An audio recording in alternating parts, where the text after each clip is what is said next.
Okay, welcome to the Ideas and Beers podcast, Jamie. I'm sitting here with Jamie Williams, and Jamie Williams is an accountant, tax accountant, isn't it?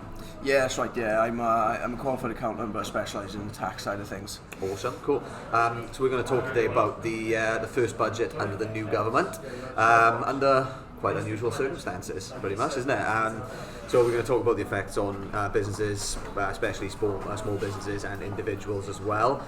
Just because I think what we've discussed before this podcast is that it does pretty much affect anybody in different ways. So if you are listening to this, you are more than likely going to be affected in some way or another by this new legislation, this new budget. So first of all, if you want to just run through just a bit of an overview of the budget, like who does this affect essentially, who's going to be worried the most, and who essentially should be listening to this? Yeah, sure. I mean, like Brian said, it's a very unusual budget because of obviously the whole coronavirus issues. It sort of came around in the middle of the whole virus outbreak, which meant there was a lot of new powers and rules which were focused on helping people and businesses through the downturn in economy that we're having at the moment, whether that be statutory sick pay is now paid from day one, where it was paid from day 3 or 4 before, and the fact that the government will now reimburse the business for paying statutory sick pay, whereas before, if you were off sick and you got paid statutory sick pay, that was the business who employs you footing that bill, not the government. So essentially then, with small business, well, with any business now then, it's just prompting businesses to let employees have the time off essentially. If it's saving the business a lot of money then realistically if they have employees which are off on sick for like long periods of time. Is that it? Or? Yeah, it does. I mean, the statutory sick pay is around about £90 a week, so by no means is it a huge expense, or by no means is it something that is, you can live on for a long period of time. But what this does is bridge the gap on the initial few days. Okay. And it also, a lot of businesses are going to have quite a few employees off, likely in the next few months. And if you've got 4 or 5 employees off over a period of time, you may need to replace them with temporary workers or things like that. So you're paying for that. Before this new rules, you're also paying the statutory sick pay. Right. Okay. Now the government's going to refund you that through the payroll system, which is it's a good bit of help because it will sort of help with the cash flow issues which a lot of businesses are going to face. Yeah. Yeah, we're seeing that already. I mean, we're actually recording this in a bar, or cafe bar, on Saturday afternoon, and it's quite quiet by all accounts. So yeah, it's I think local businesses are going to feel the pressure of this massively. So I think what we really want to do here is find out how this can benefit people realistically, isn't it, with this new law and this new budget, and see how businesses can come out of it on the other side. Okay. One of the things I wanted to ask about small businesses, or you mentioned it before this podcast, is disruption insurance. I think you talked about that briefly, didn't you? Yeah, absolutely. I mean, I'm not an insurance broker, so I don't know the detail of it. But something which I think is prudent to do is actually check your business policy at the moment. Okay. Check whether there's business disruption clause or policy within your business insurance. Insurance is, as a lot of things are. The thing with insurance is that you don't need it until you claim it, until something goes wrong. And at that point, insurance companies make money by things not going wrong, or when they do go wrong, finding that clause in your policy to invalidate your claim. Yeah. So it's important to have a look at your policy. If you've got a broker, speak to your broker. That's the first protocol. Check what the policy you've got covers, and if there is a need for a claim, then certain policies will have different protocols when it comes to making a claim, and by the nature of the business, if you don't follow specific protocols, they can sometimes not pay out. Right. So it's important that devil's in the detail on things like this. Yeah, definitely. So yeah, anyone listening to this, definitely check any kind of insurances you've got and the clauses which are into them, which I'm assuming most people probably already have. If you haven't, get into it. So going back to the budget, what will that mean?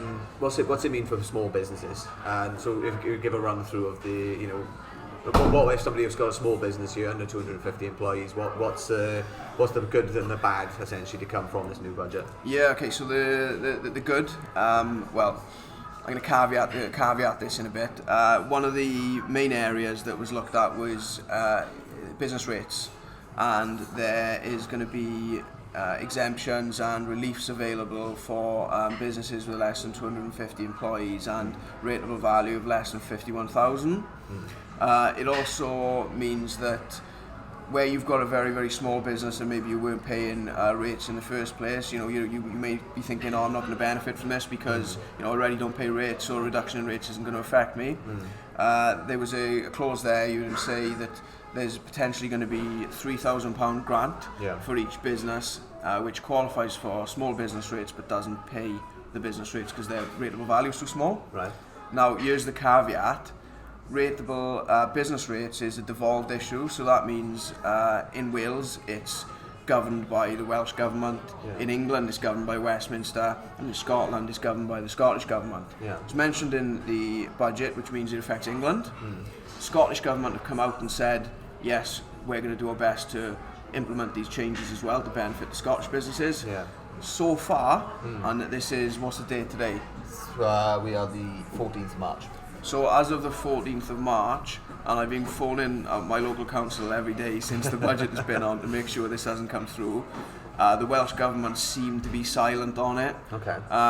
Apologies if they have done something which I've missed. But so far what I've seen is that the councils are waiting for the guidelines from the Welsh Government as to whether they're going to implement it, and if they are, how to implement it. Right. Okay. Hopefully it will come in, because there's plenty of small businesses. It's the lifeblood of South Wales, effectively, is small businesses.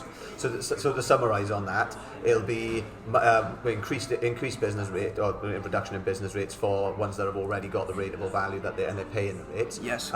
Is that how much is that? Did you say then? How much will they get off that? If they've got small business rates relief already, another 50%, you said, is it? So it'll be within the. It'll depend which band you fall into, and I don't normally deal with business rates on a day-to-day basis, but I thought this was a particularly big thing to bring up. And if they do bring it in the same as Scotland and England, then it'll look something like small businesses that aren't paying rates get that 3,000, or are potentially eligible for that £3,000 in relief. Then is it? Yeah, definitely. And what I would say is keep an eye out for any introductions from the Welsh Government. Right. If you are uncertain, when I said everything's devolved.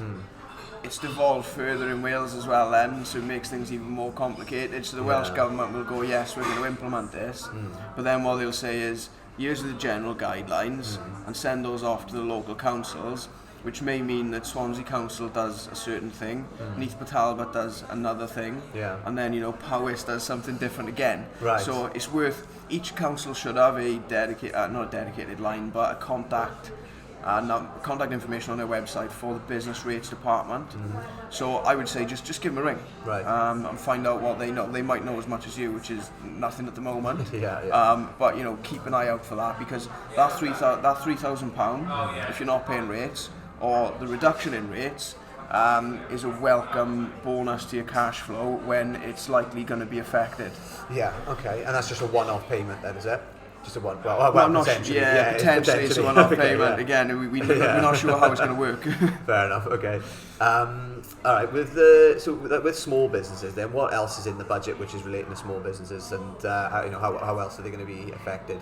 Yeah. So there's going to be a sort of coronavirus fund put aside by the government, and what this will be in the form of is bank loans. Okay. But what a lot of small businesses listening will probably go, well, I've tried to get bank loans in the past and the high street banks don't want to play ball. Right. And at the moment, you're right, there's not a lot of lending going on, unless it's for specific sectors where there's high lending going on. So what the government are looking to do is guarantee those loans up to 80%. That was what was announced. So it takes the risk away from the bank lending you the money. And I think a lot of businesses are going to need you need things like this in order to shore up their cash flow while we're in a down period. And if you do work regularly with your bank, your relationship manager, or if you've got a commercial broker you work with, it's just speak to them, find out what's available. Right. Getting off the back of that, it might be useful to do a forecast for the next 6 months of your business. Yeah. Look at where your gaps are going to be in terms of working capital and cash flow, and then you can make a plan, put a plan together with your bank or with your broker or whatever to say, look, we think if the coronavirus carries on the way we are, and we're going to have to, business is going to go down, people are going to be off sick. We're looking at by May, the cash we've got now isn't going to be enough to cover, your day-to-day business expenditure, and that's the point where we need to get a funding line in for. Okay. So it's just, I think we need to have a look at planning things. I know it's uncertain, but having some form of forecast or plan to look at would be useful at this point. Yeah, okay. And with Italy as well, I know they haven't done anything with this country yet, but with Italy in particular, they stopped mortgage payments. I know they've discussed this with within the UK government, haven't they? How likely is that to happen, and what would that do for people who are renting, who've got a commercial premises, for example, or if somebody's renting a premises off a private landlord, things like that, somebody on both ends of it? Yeah, so I mean, if the banks do decide to do this, and they may have to at some point, I mean, the government may have to step in and say, look, if you continue to collect the mortgage payments, a lot of people are going to end up defaulting, and we don't want to get into a situation where people are starting to default. So we may end up with payment holidays for your mortgages on commercial residential property. And then sort of the next question would be, well, what happens if you rent in? Yeah. And the government may impose rules where if the landlord gets a payment holiday, they have to pass that on to the tenant. Okay. Yeah. But without that, you're relying on the goodwill of your landlord really to pass it down. Yeah, that's what I was going to say, because it's without having that ruling in place, you're going to probably have a lot of landlords which are maybe going to take the miss or take the piss with it, really, isn't there? Yeah, I mean, you're going to have those people who are going to see it as a opportunity. They're going to be the ultra capitalists who aren't sort of looking to be socially responsible. There'll be a few.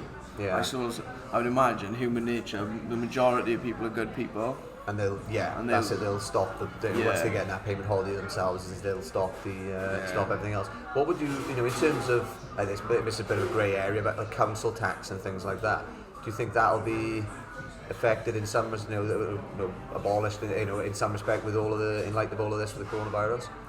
I'm not sure on that one. I know that councils in the last few years, but my council tax has gone up year on year. Yeah. They have been constrained in the past by funding, but we did see in this last budget that compared to the last 10 years of austerity, this budget does not look like it's one ingrained in austerity at all, and that's effectively what Boris Johnson campaigned on, apart from get Brexit done as well, obviously. But the councils, we may end up looking at local services and public funding is actually going to be on the increase. Right. Okay. This looked more like a Gordon Brown type of budget rather than a conservative budget in some respects in terms of the spending. So you think plans. It's more actually orientated towards like public sector funds, like we're pumping money into like the likes of the NHS and things like that, is it? And then almost divesting it from like large corporate companies and. Not divesting it, but it's more where I mean with the way government sort of taxes and spends, it's not a zero-sum game. So it's not as if we only collected 20 billion this year, therefore we can spend 20 billion. There's ways and means of spending above the amount that you take in tax. Okay. That would come from borrowing from other countries, or most of it comes from borrowing from your own central bank. Right. Okay. Which in effect is you're not really borrowing it because it's from your own central bank. Yeah. And then when you talk about the interest rates that the government have to pay back on that spending, what that is just it's not effective. you can look at it as an interest rate, but because you're paying it to your central bank, what that is, it's just a reduction in money supply. Right. Okay. So they might be reducing the money supply by paying that interest, but then you can just print some more to fill that gap up. Yeah. And a lot of it is a lot of the sort of the workings in how much to spend, how much to tax. A lot of it's to do with money supply, how much money is circulating in the economy. Right. That is the problem that's going to be highlighted when it comes to the coronavirus now, is that There's less money people will circulating. stop spending money. Yeah. They're gonna, whatever money they've got, if we're looking at a 4-month period of limited work, people are not going to be spending money, and it's going to reduce the money supply, and it's the money circulating around the economy which helps the growth. Right. Yeah. And this is where these measures are coming in now, with particularly the bank funding available for businesses, is to try and stimulate, to try and keep money running around the economy. Okay. Okay. In terms of, so we talked a little bit of the small business side of it. Obviously, you've got like freelancers and self-employed as well, which we've discussed a little bit already before the podcast. And I mean, if we start with freelancers, just so freelancers working for individual companies and things like that, if we can talk a little bit about that. So what will it mean for freelancers in like different capacities with this new budget, and everything that's discussed currently with the coronavirus? Yeah, of course. I mean, this one area is sort of outside of the coronavirus issues, because this was legislated for a while back, and is due to be implemented on the 6th of April this year, 6th of April 2020. And it's called the Off-Payroll Working Rules, or IR35 is what the old rules are called.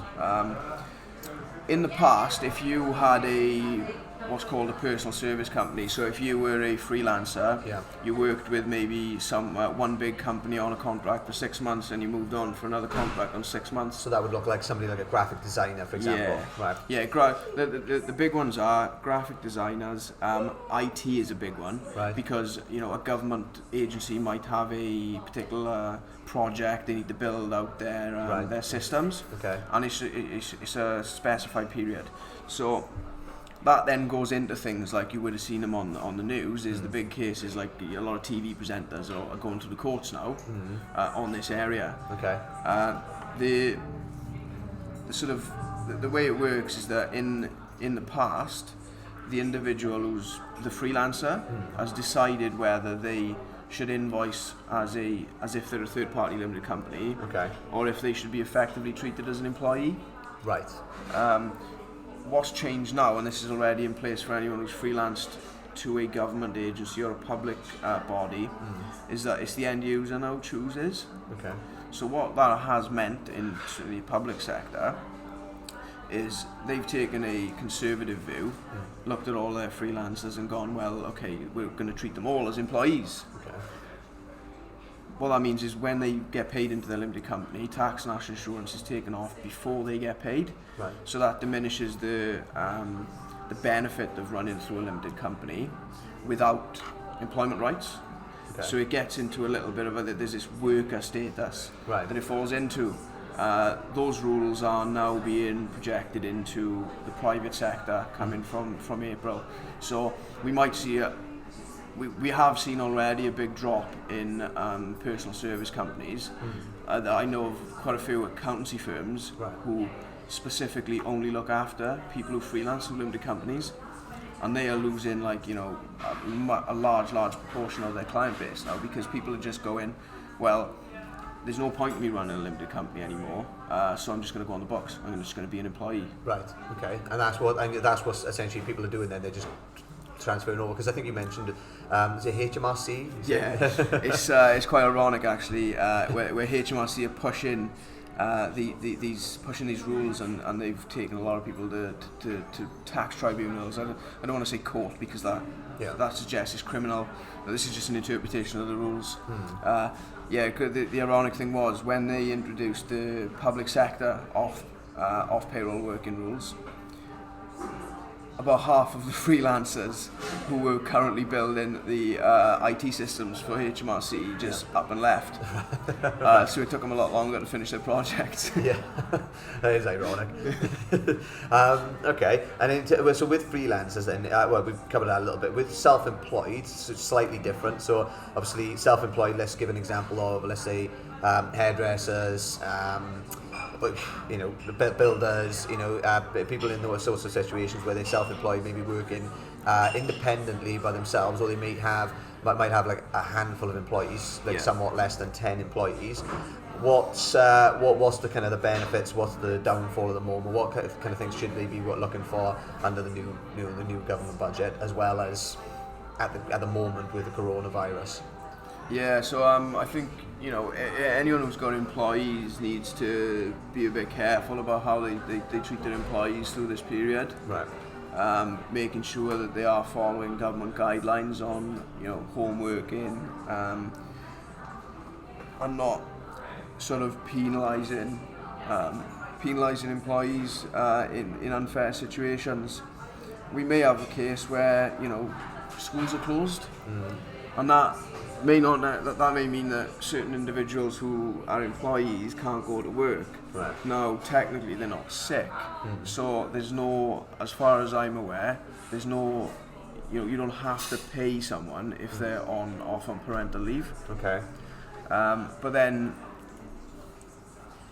what you get, you sort of, it's a bit of a difficult one, because if you're a small business and cash flow is tight, you're struggling to live, and then a couple of your employees have to go off because their kids are off school, and you'd very much like to carry on, at least make payments to them to keep them afloat. Yeah. But you can't physically do that because the cash isn't coming into your business either. Right. It is a difficult situation. One of the things that the government did announce is that the floor for universal credit has been removed. So if you are self-employed and you really do take a downturn in income, then it might be worth looking at claiming some government benefits to help you through this period. Yeah. Okay. So it's a bit easier then for people, is it, to get the universal credit, regardless of their situation. If they, like you say, if they're self-employed, just because of the amount of income that they might potentially lose, they could have some sort of a benefit alongside it. Yeah, potentially. Yeah, it's definitely worth looking at if you really see that. It'll obviously depend as well on if you're living with someone else, and their income usually gets taken into account. The household income usually gets taken into account. We're talking about benefits. Yeah. But it's worth looking at if your business is going to take a bit of a downturn during the period. Right. There's been a lot of there's a lot of chat around certain industries. My wife we run a dog boarding business, and she's on a Facebook group with other people who do the same thing. Yeah. They're all now looking at their deposit policy. Some she had a deposit policy before, right. And a lot of people had, but because people in the local area bring their dogs to them, it wasn't really enforced. Yeah. Because it's a small business, it's more personal. Yeah. If you want to work with a big company, or often it's more impersonal, so that deposit you're paying, the deposit, because it's just part of the T's and C's. But when it's someone from down the road who's sort of half your mate, half your customer type thing, it's a bit more difficult then, isn't it? Yeah. So I know certain businesses will have to impose these things more strictly. Right. And from my point of view, and from the way that the accountancy business works, is it's better anyway up front. So when you first have an initial conversation with someone, you look at what your operating rules are, and you make those very, very clear. Yeah. Because you're all on the same page then. Because if you haven't made it clear at the start, and then something like this happens, and you have to go back and you say, oh well, I'm going to have to enforce these are my T's and C's. Yeah. It's a bit more difficult. It's a bit more difficult then. Yeah. So my advice would be, when you are, this is sort of more general business advice really, is that make sure you set out your T's and C's early on, so everyone knows on the same page. Make sure you know exactly what you're paying for, what the service provided is, because then you don't get into arguments over, I didn't know you were going to charge me for that type thing. And we've got, I suppose in this situation, a lot of businesses will have a choice to make. Yeah. And it's a bit uncertain as to which way you want to go. It could be that you be very, very strict on people now and impose things like deposit systems and not give their money back and things like that. Yes, you're going to show yourself up for the short term, but are you thinking about long term when this crisis is over? Right. You may then have lost a few customers because you've been unfairly harsh to them during this period. Do you reckon that this is something I've looked at previously as well, as a company like Go Cardless or something similar to that. Are you familiar with Go Cardless? Yeah. So like taking like direct debit payments for the services you're providing. So especially with if it's something like, I don't know, like somebody having a patio done or whatever, and it's quite a large sum of money up front. If they're likely to cancel that amount of work now, because obviously deposits would be one way to surefire, to secure it. Yeah. But do you think that it would be worth smaller businesses doing something like Go Cardless, where people can actually pay direct debits then through, they can set it up with Go Cardless and the money is still getting paid to them. They just have lose a small percentage, but then they can actually offer more flexible pay in terms, under that sort of structure. So if like obviously hairdressers and barbers, and if there's small amounts of money, then that won't necessarily make much difference. But for builders and people, contractors, people who have got large sums of money tied up in this work, do you think that could be something that they could look at? Oh, definitely. I mean, the Go Cardless system is really good for that, because what it does is the customer and the service provider, they both know exactly where they are in terms of payments. It's not like you built a patio for someone and then here's the invoice, but at the outset you sort of discussed a price roughly, and then there was no payment terms decided upon. It was all sort of up in the air, nothing was clear. If you have a system like Go Cardless, what could happen then is builder would give a quote for the patio, and he'd say it's going to cost you $5,000, and the payment terms are going to be we're going to take 30% up front because we need to buy materials, and then we're going to take stage payments. The rest is going to be we can do the rest over 6 months. So I'm hoping it wouldn't take 6 months to do a patio. I'm not a builder, so I don't know, but by the time then, maybe let's say it takes 6 months. By that time the 6 months is over, the individual, the customer has been paying regular amounts every month, and because it's in a direct debit, they can make sure that it's part of their monthly outgoings, and then by the end of the work, the bill has been paid, both people are happy. Now, contrast that to a situation where, quote is $5,000 up front, you take the 30%, nothing is then said until 6 months later when you produce the final bill, and the customer says, oh, I didn't realise it was going to be that much, and I haven't got it. So, like I said earlier, actually having a chat up front and being really, really clear on what you're going to do for someone is great. And Go Cardless is a great system there. The alternative is standing orders. Right. Problem with standing orders, they can cancel it. It's on the customer to set it up. So if they're maybe in the service industry, if you've got something that you do for a client on a monthly basis, then the standing order is fine. What happens if you need to tweak that service? What happens 1 month you do more? You do some more work. Then it's on the client or the customer to update their standing order, which eventually is done 3 months later. But at that point, you missed out on that extra work for 3 months. And it's difficult to manage as well, isn't it? Especially if you've got small businesses. If you've only got a few clients, but they're paying potentially large sums of money, and and that's your bread and butter. It's not so bad. But I suppose if you've got a lot of different clients and you're trying to implement those sorts of processes, it's a lot more difficult because you'd have to keep managing your statements. You'd have to cross-check that to the invoices and things like that. But I thought that I think something like that, the system could be really beneficial to businesses in the next couple of months, definitely. And that's a selling point almost for businesses, isn't it? It's like whereas if we're charging £5,000 for a patio, you could almost say, right, well, we offer a direct debit, a direct debit at 0% interest. But if you pay up front, we'll give you 10% off the cost of it, for example. So it's prompting people then, if they have got the cash aside to do whatever it is they're looking at doing, they can pay lump sum with with a bit of a discount.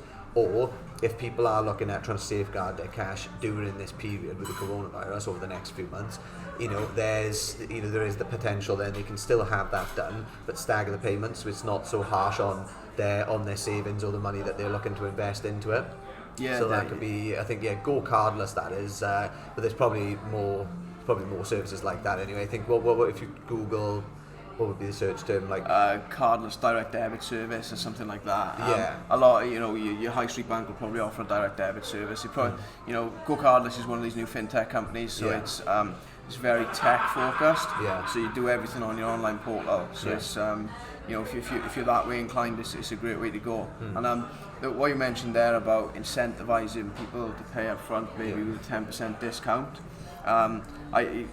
I find incentives quite interesting. Yeah. Have you read Freakonomics? No. So Freakonomics is a really interesting book, and one of the particular chapters looks at incentives, and it was to do with childcare, nursery. I think it was in Israel, and they had a problem is that some of the parents were turning up late to pick up their children. Right. It might have been only 10, 20 minutes, but that meant they had to pay their staff a little bit extra to stay on. Right. Okay. Which caused a problem for the business.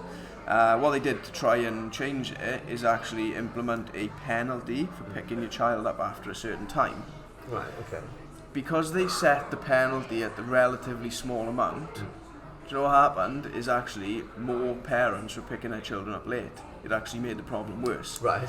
Because what it did, it gave a value to that extra time. Okay, yeah. And people perceived that value for the extra time to be good value because it was actually cheaper than the hours they were paying, for the daytime. Yeah, okay. So it's quite interesting where you've got incentives like that, then they may actually work out detrimental to you. Okay. Where you've got penalties, what tends to be the one that works is if it's punitive. Right.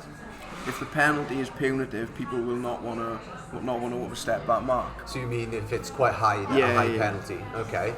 Right. So rather than like a 10% thing, then if there's a clear value in them actually doing it, so like let's say 20% plus perhaps then in a discount on a specific job, if they can value that and say, okay, if I actually pay this off in one lump sum, I'm going to save £1,000 plus. Yeah. Then you can, that's a physical, tangible, amount, and they can say, well, if I pay it over 6 months, I'm losing £1,000. If you were to put that in terms of APR from a loan, it's going to be quite high, isn't it? It's going to be payday loan, type interest rate. So, okay. Yeah, I mean there's a lot of businesses who do things like that, and it does work. But then, people aren't always rational. Economists always do studies based on that they assume that the average individual is a rational human being, and that's the way they make decisions. But they're not. I mean, you mentioned there that if you give £1,000 discount, if you pay now versus 5 months later, you'd think, a lot of people are going to go for that. But you might end up, some people they don't have that money available at the time. Yeah. Or there will be people who've got money at the time, but they value it in their bank account for that extra 5 months over it being in someone else's. Yes. So then we get into things like, okay, so that £5,000's in my account now. I can pay it over now, or I can pay over 6 in 5 months. Yeah. But I go, well, if I can turn that 5 into 7 in the meantime, then it offsets it. Then it offsets it, and I'm actually up. I'm up at the end of it. Okay. So you look at both sides. It's, yes, you're saving by paying earlier, but could you have turned that capital into more capital for Within whatever business you do? Okay, yeah, that's interesting. It's a bit of a mixture then, isn't it? Because you're going to get some people, like you said, which will look at the potential of that and value the cash balance more than they'll value the payment terms. I mean, I think the key is with having those payment terms is you're just allowing yourself to be a bit more flexible, isn't it? Within these certain situations. And there's so many businesses now which don't do those sorts of they don't offer Yeah. staggered payments because they potentially don't know that these services exist, like Go Cardless. So Yeah. that's definitely one to look into, I think, especially if you're like self-employed and if you're worried about losing large sums of money. I mean, one of the other things you mentioned before the podcast as well is entrepreneurs relief, which is one of the new strategies within the budget, isn't it? Yeah, so this, if it wasn't for the sort of whole coronavirus issue and the measures around that, entrepreneurs relief would be the main talking point. So what entrepreneurs relief is, I don't want to go into too much detail, but it effectively rewards entrepreneurs. Because if you build a company and you sell that company, as we currently stand, if you sell our company for £10 million, not as we currently stand, as we stood before the budget, if you sell our company for £10 million, then what you'd normally pay is capital gains tax on that, because it's a capital gain. Yeah. And entrepreneurs relief gives you a special rate, which is 10%, Right. as opposed to 20%. So before the budget, the first 10 million, there's a lifetime allowance, the first 10 million you make gains which qualify for entrepreneurs relief, you get a 10%. Yeah. So effective as of the 11th of March, the lifetime allowance has dropped to £1 million. Okay. So that meant, because the legislation was brought in on the day, there was no sort of scrambling to go, right, let's get this deal through before a certain date. Right. So it's coming from that day, and that effectively means, so we run some figures before the podcast. So if you've got a company which you've done very well on, and you eventually sell it for £5 million, under the initial rules, all of that would have been a 10%. We're ignoring the nuances on the personal allowances and things like that, just for ease. You'd have paid 500,000 on our 10%. Now you'd pay 10% the first million, and you'd pay 20% on the next 4. So you'd be paying 1.3 million in tax. Yeah. That's a big jump. It's a hell of a jump. Yeah. There's 800,000 on top of what you'd have been paying previously based on that 5 million sale. Yeah, it's a big jump, and it's. Again, when you look at the policy objective here, we sort of, in the profession, we sort of knew something was coming with entrepreneurs relief because Boris Johnson doesn't particularly like it. Yeah.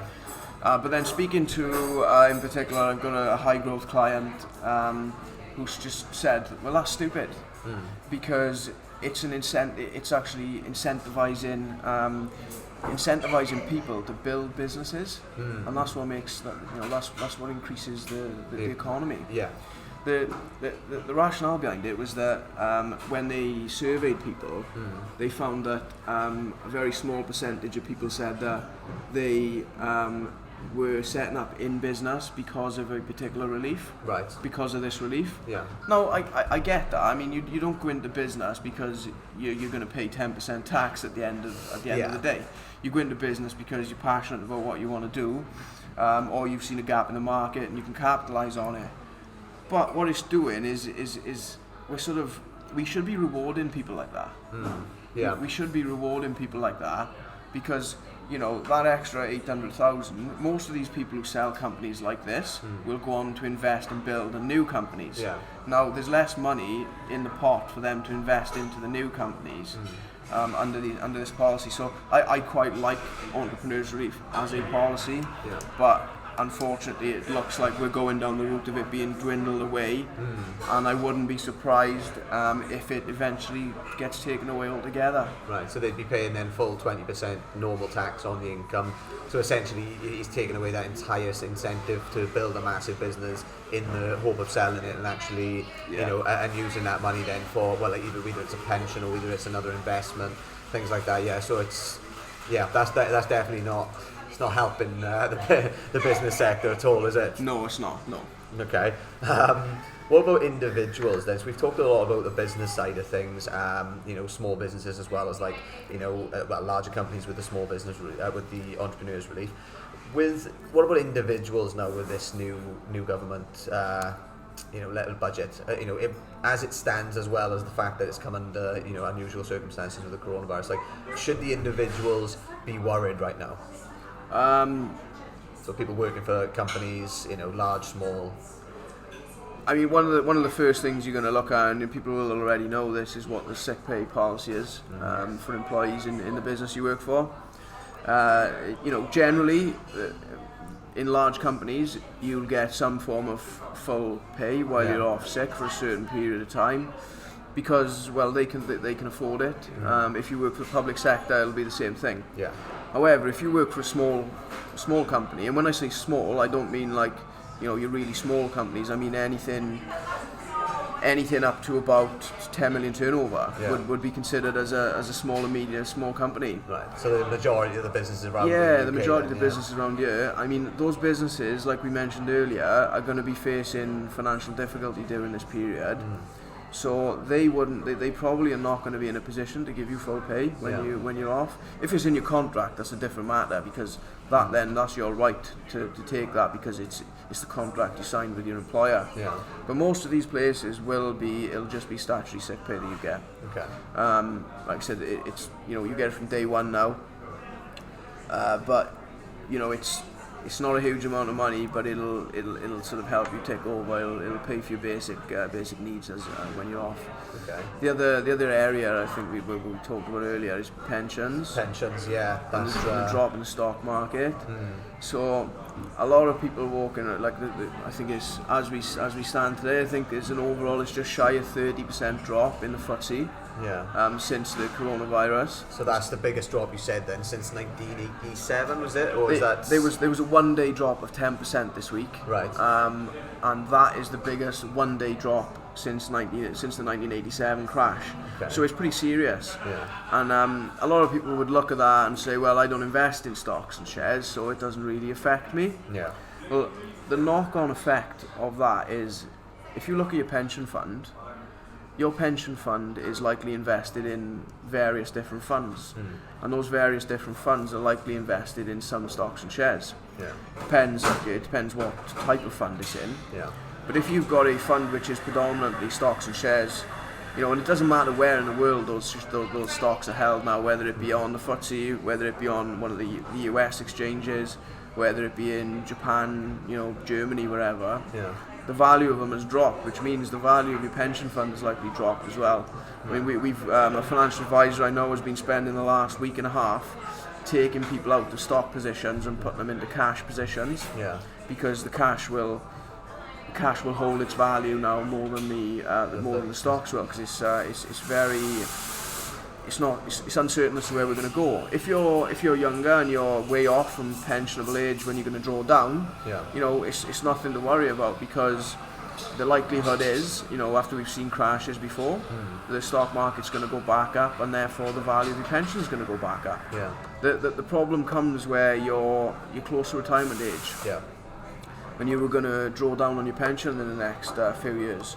Now that's potentially going to have a material effect on how much you're going to be able to draw down, because the value in there has dropped significantly. And it's going to take a while then, I'm guessing, to pick it back up potentially, is it? I mean, who knows? It's the stock market, isn't it? Volatile. It's volatile. Who knows? I mean, the crashes we've seen before, it's picked back up. 2008 it dropped down substantially, and it was higher than ever pre-coronavirus. But this is a little bit different, isn't it? Because it's a health issue, rather than just an economic issue. Yeah, that's it. So it's they don't really know. I mean, I suppose they can almost predict with the stock market, like it's going to affect things for X amount of time, but it's almost like a dual thing going on, isn't it? Do you know what I mean? You've got the economic impact, and you've got the actual population health impact. And essentially, if people are not well enough to go back to work, or if the virus is still active and spreading for a couple of months down the line, which is essentially what they expect it to be, isn't it? It's going to be affecting the amount of people which are going to be able to go back to work in different sectors. It's going to be affecting the cash flow on businesses, and probably more so because of the fact that they're not going to get many more, as many customers. I think, whereas when you had the crash of 2008, you had businesses that were, affected, by people not going in and spending as much money. But I think with this now, because you've got the health impact as well, people potentially will be in isolation, or they won't be going out, in fear of the fact that they don't want to catch it. So it's impacted businesses on a much larger scale, not just the fact of not wanting to spend money, but the actual fact that they don't want to go out. And if they're trying to, if they want to spend less because they don't want to go to restaurants and things, they won't be going to work parties and stuff because work will be off. So I think this is potentially bigger, on the economic side. Yeah, of the impacts it's going to have. Definitely, and then that's going to have knock-on effects on other asset values. Yeah. So you've seen the price of shares coming down because effectively, there's a bit of panic selling, yes, but effectively during the coronavirus, those companies the shares in those companies are not going to be able to make as much money as they have done in the past. Yeah. And that's why the value of the shares is coming down. A lot of it is based on confidence in the market as well. But then, we may see that property prices are going to get hit, and other asset prices are going to get hit, because the less money moving around the economy, the less money companies are making, the less money in the backs of people's pockets, so the less money they're going to have to purchase properties. The property market's probably going to take a little bit of a hit as well. Yeah, and that's primarily like a steady. A steady market by all accounts, isn't it? When people buy into properties, they do it because it's the long-term, the long-term benefits, and essentially it's quite a safe bet, if you like, isn't it? Because everybody needs a home, So it is having a widespread impact. Yes. Okay, I mean, well, with regards to the other business, going back to the budget and the businesses in general, what would you say as a safe measure is the best things that they can do, like just bullet pointed, things that they can do for small businesses right now, and also self-employed, and individuals. So for like individuals, I'm guessing if they wanted to look at their pension funds, how can they go about that?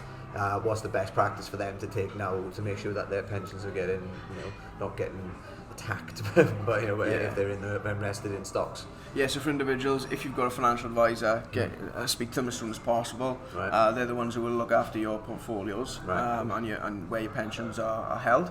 So speak to them. If not, then if you've got one pension with say, and it's in the Scottish Widows or it's with Aviva or it's with Hargreaves Lansdowne, just contact the company who holds your pension. Okay.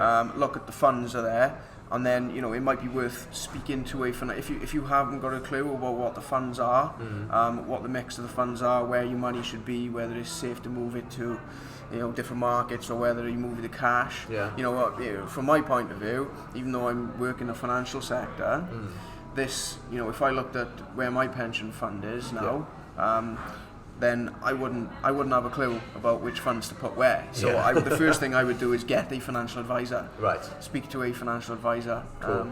Right, that's it for individuals. Awesome. What about small businesses and self-employed? What's the best kind of course of action for them to take now? So the first thing to do is put a plan together. Right. Sit down. Look at potentially doing. It doesn't have to be the most complicated thing in the world.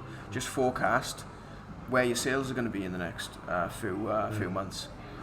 You will then be able you're not going to be certain on any of these things, but you can do it based on if you've had cancellations in the last few weeks, you can see, or if you're if you're a shop, you're a bar, you're a hairdresser, things like that, you'll have less people coming in. Yeah.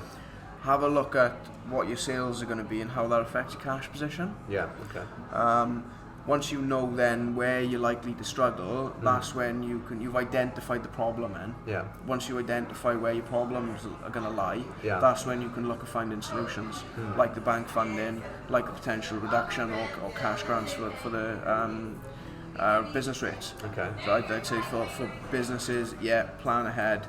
If you've got employees, and they can work from home, make provisions now. Right. You don't want to panic one day next week and the government says, right, all workplaces are going to be closed, and you haven't got your remote desktop set up properly. Speak to your IT provider, or if you've got an IT an internal one, speak to them now about how can you make sure that your employees can still be productive if there is a shutdown or if they need to work from home. Okay, brilliant, cool. And lastly, I think if we talk about the freelancers, I suppose it kind of is the same thing really, with self-employed, isn't it? So we've got some troubling times ahead, but let's finish this on a bright note though. So what would you say is an idea that you'd like to see happen in the world, and has a positive impact of some sort, and why? It's a tough one. It's such a big question, isn't it? It's a big question. Positive impact on the world. Yeah, I think one thing I'd like to see going into the future is, and I think we're on an upward trend towards it already, is that people generally are becoming more open-minded. They're open to new and other ideas, and they're less sort of closed-minded. Where if someone is put in front of them evidence to show that what their thought process was, is maybe wasn't correct, that they're open to listening to other people's opinions. I think we are on the way towards that, and sort of with that, when you become more open-minded and you start to understand how other people are thinking, you become more empathetic, and as you become more empathetic and everyone around you does, we just end up having a nicer society. Yeah. Where people then aren't just ramming their opinions down other people's throats. What you're doing is you're having a discussion, and you might not agree at the end of the day on that discussion, but you've been open-minded enough to pass the evidence back and forth. Yeah. And I think in terms of the empathy, I'd like to see people be freer. And when I say that, I mean less sort of governed by governed by society essentially, and I suppose more governed by society and less governed by people making decisions. A choice group of people making decisions. Okay. So if sort of certain laws are relaxed, and I know there's quite a lot of research at the moment into psychedelics and how those have helped people overcome things like depression and anxiety, and also as well as a lot of stories about how it's allowed people to have change their worldview slightly, become more empathetic. And I think if we're going down that route, but currently those are illegal, and you can't freely do those things at the moment. You can't. But funny enough, there's a couple of podcasts and videos, Joe Rogan being one of them, where he's had the likes of, I think it was Terence McKenna, Terence McKenna, Graham Hancock, and a bunch of other people on his podcast, which you can find on YouTube and stuff like that, and they talk quite in depth about psychedelics, as well as the actual potential implications that it can have positively on people's well-being, mental health and things like that. So there's a lot of interesting stuff going on with that now, isn't there? I know, for example, LSD is being used. So it's quite a while back this was, but I think it was used to help with schizophrenic patients, and to actually look at deliverance, counselling with microdosed LSD to actually help schizophrenic patients to lessen the severity of their condition. And I know MDMA was used in microdoses for PTSD. That's it, post-traumatic stress. And apparently the study, you can probably find studies online, I'm not sure of the exact figures, but I know when they were actually delivering just counselling for PTSD, the figures were massively shorter than the ones which were microdosing MDMA, accompanied by counselling. So they had like a much more rate of actually people getting out of the getting out of the situation they were in, as well as the care and kind of being, passed, finished in.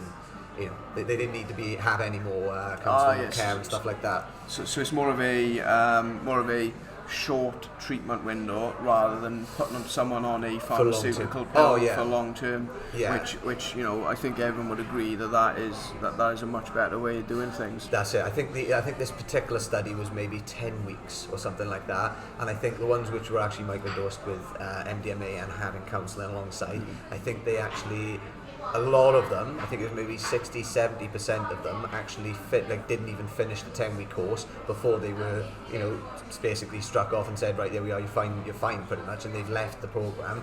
Whereas I think nearly all of the ones which just had the counselling finished the 10 weeks, brought the 10 weeks, and they were still not kind of fully happy that they'd overcome the PTSD. So it was quite interesting stats. Nice. You can find that sort of stuff online. We'll get those resources, and I can put those on the website, which is www.ideaspears.co. We'll put all those resources up if I can find them online, and I think that'll be quite useful. So, and some of the stuff that we've talked about today as well, if you want, we can get that up on the website as well, just some bullet points, good practices for businesses in this time as well as individuals. But other than that, thank you very much. It's good to talk to you. Thanks for having me. Awesome. Cheers, guys. Like I say, if you want to get in touch now, you can get us on Instagram, on Facebook, so it's Ideas and Beers. Jamie, have you got contact details that can be found if anybody's got any questions for you individually, or? Yeah, sure. Well, what we can do is we put my contact details, my email address up on the website. Is that right? There we are. Yeah, that's perfect. Great stuff. Yeah, if you've got any questions for Jamie, then guys, you can fire them onto the website. We'll put them up there, and like I say, if you've got any concerns and worries, we can look at where to go from there. So, other than that, guys, thank you very much, and have a good day.